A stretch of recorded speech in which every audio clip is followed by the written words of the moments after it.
என் அன்பு குழந்தையே, என் கண்ணில் உன்னை பார்த்தவுடன் உன் இதயத்தின் துன்பங்கள் எல்லாம் எனக்குத் தெரிகின்றன. நீ எவ்வளவு பாடுபடுகிறாய், எவ்வளவு முயற்சி செய்கிறாய், ஆனால் சில நேரங்களில் யாரும் அதை பாராட்டுவதில்லை. நீ மட்டும் தனியாக ஏங்குகிறாயோ, ஏன் நான் மட்டும் இப்படி தவிக்க வேண்டும் என்று நீ உன் உள்ளத்துக்குள் பலமுறை கேட்டிருப்பாய். ஆனால் துயரம் என்பது நிரந்தரமல்ல, அது ஒரு தேர்வு. நீயே உன்னை இன்னும் வலிமையாக உருவாக்கிக் கொள்ளும் ஒரு காலம். நீ என்னை வெறுத்து விட்டுவிட விரும்பினாலும் நான் உன்னை விடமாட்டேன்.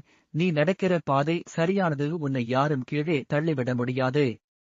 வேறு யாரும் உன் துன்பத்தை புரியாவிட்டாலும் நான் புரிந்து கொள்ள இருக்கின்றேன். இப்போது நீ உன் கண்ணீர் துடைத்துக்கொள். நீ வெற்றி காணும் நாள் வரும். அது இல்லை என்றால் நாளை நிச்சயம் வரும். இது என் வாக்கு.